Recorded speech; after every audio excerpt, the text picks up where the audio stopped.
Chair, with the chairperson, Honorable, we will not repeat the administration of oath that we did yesterday. Honorable Sangon. Sorry to interrupt you, Chair. Chair, the time of 1900 to stop today, is that based on logistical issues? Is it not possible that we could continue until we finish? Or is the logistical arrangements of correctional services.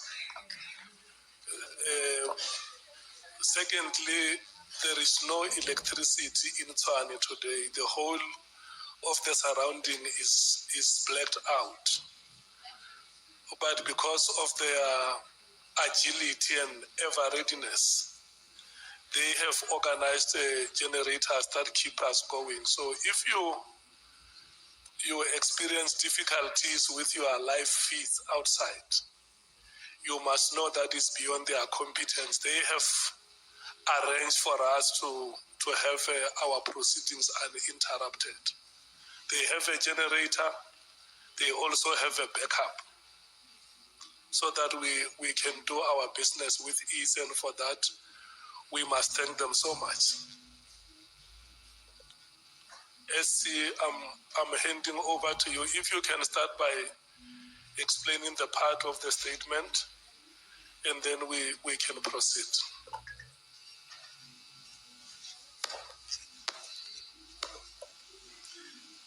Good morning, Honorable Chair, Honorable members, my colleagues, members of the media, public, Mr. Matlala and his legal team. We again want to thank them for their cooperation, Chair, in trying circumstances, and for working after we adjourned last night and also this morning. We do have a finalized statement which has been signed. We're just waiting for the commissioner who signed the affidavit just to properly initial each page. And then it will be made available to the committee, initially online, and thereafter arrangements will be made for printed copies to be made available. The statement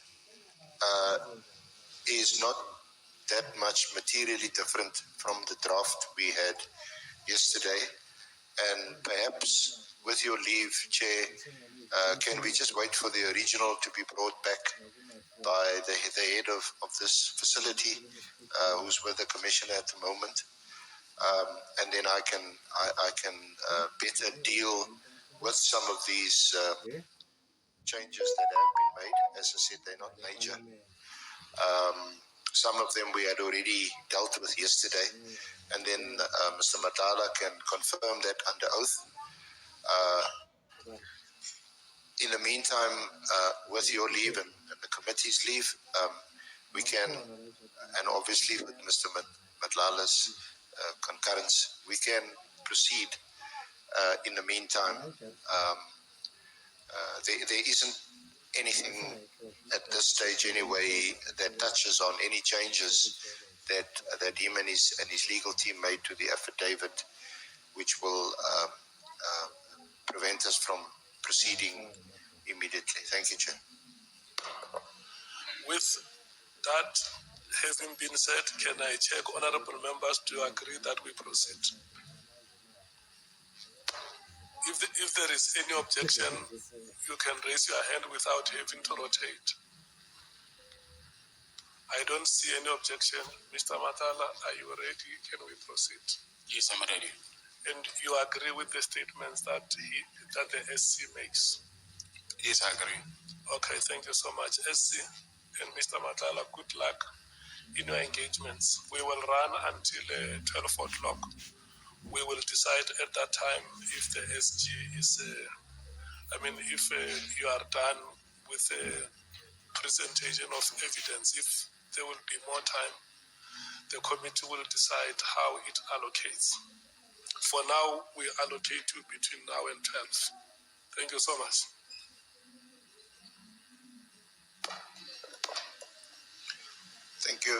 Honorable Chair, if I may proceed.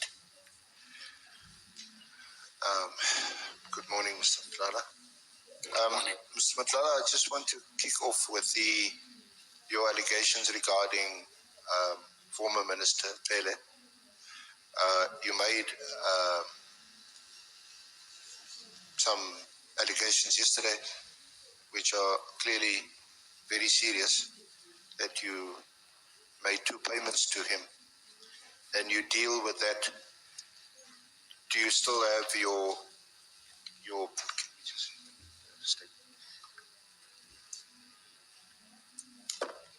if I can maybe hand you a copy of your signed statement. Thank you. It's so hot. Chair, they're obviously still using the original to print the remaining copies. But Mr. Matlala has a copy. Mr. Matlala, you have a copy of your revised statement? Yes, I do have. Okay, SC, just to bring it to the attention of the members that the statement is in the committee WhatsApp group. Sorry, Chair. The members have the statement in the committee WhatsApp group. Oh, Yeah. Thank you.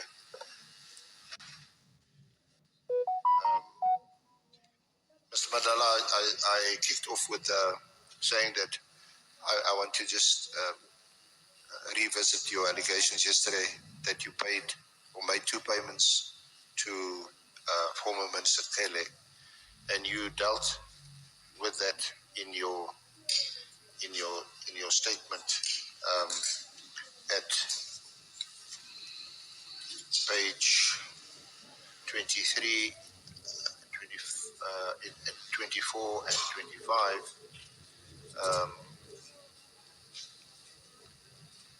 Or the cash payments rather is made at page 26 and 27. So can you just go to page 26 and 27? That's where you deal with the payments. You see that? Yes, I see. An initial payment was made at your residence around January. Do you have a more or less exact date in January that you made this payment? No, I don't have. And you said you handed the money to him while you were in your apartment. Yes. Were the 2 of you alone? No, I said we were with Mr. Bongose. Sorry, I didn't hear that. I said we were with Bongani Mbongosa. So Bongani Mbongosi would have witnessed you Yes. making the payment. Yeah, but unfortunately he passed on.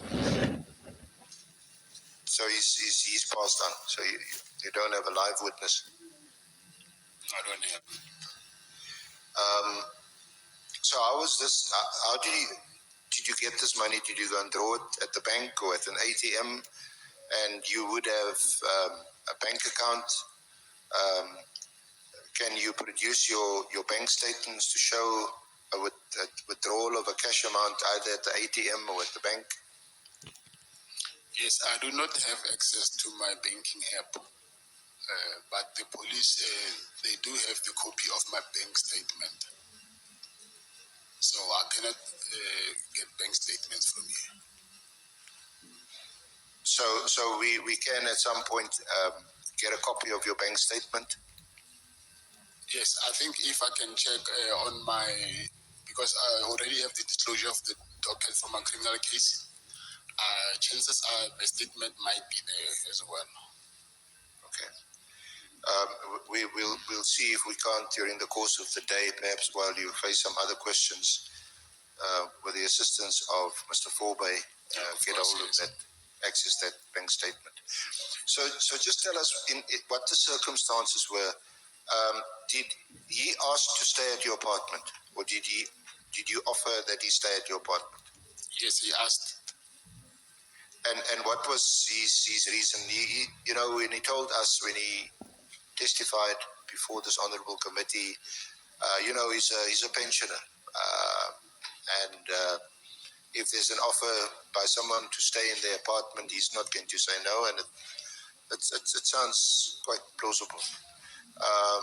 But now you say he asked to stay at your apartment. So at what point does he ask you for money? Or do you offer him money? And what amount? I offered him the first payment. It was 300,000. So it was in January this year. And for the reason for me to give me that money is because of he asked for money. He asked for the money? Yes.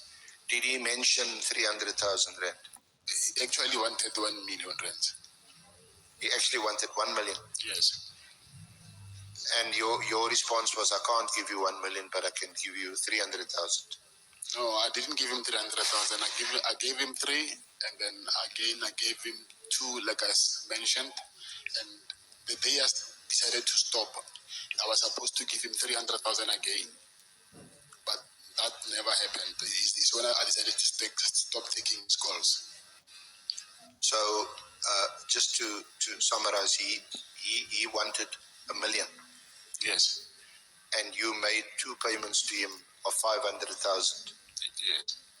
And when the balance was demanded, you stopped. Yes. So let's go to the first occasion. When did he make his demand for 1 million? Was it before he came to stay at your apartment? Was it at your apartment or in your apartment? Yes, at my apartment. And you say that at the time the late Mpungosi was present. Yes. And what was your reaction to that someone is demanding, someone of that stature is demanding 1 million rand from you? He actually spoke to Bongani. He said, you see, I helped your friend, and now I'm here at his apartment, and he's not even doing anything to show appreciation. And then I said, but what do you mean? Because I even offered you a place to stay. He said, no, but this won't pay my bills. So you know that I've helped you, but in return, you're not doing anything. And then that's when I said, okay, how much do you want me to give you? I said, and then he said to me that if you can give me 1 million, he will appreciate that. Now, why didn't you mention that in your statement? Mention what? In your statement, you didn't mention that he demanded from you 1 million, and that you made only part payment to him of 300 and then 200. There's actually a lot of things that I did not mention. Like I said to you, I forgot a lot of things. The place that I'm in, I cannot remember all these things. Some of them, like I said yesterday, that I just remember them when I'm lying in bed, that, oh, actually this happened. So I forgot a lot of things. I'm being locked in a cell for 23 hours a day, so I have no contact. I don't have radio, I don't have newspaper, I don't have TV. I'm blocked from the outside world, so my brain is not functioning well. So I forgot a lot of things. So for that, please forgive me. But you would agree that this is a very significant event. It is a significant event. One, it involves a former minister, General Cele. 2, it involves you. You're now in the midst of having to almost fight for your life. You've been raided twice by PKTT. You're a sought after person. You in the midst of tendering for a huge award of 350 million. Why would you not remember or recall some of these significant events? You certainly do in relation to what you say in your statement. The 300,000 and the 200,000.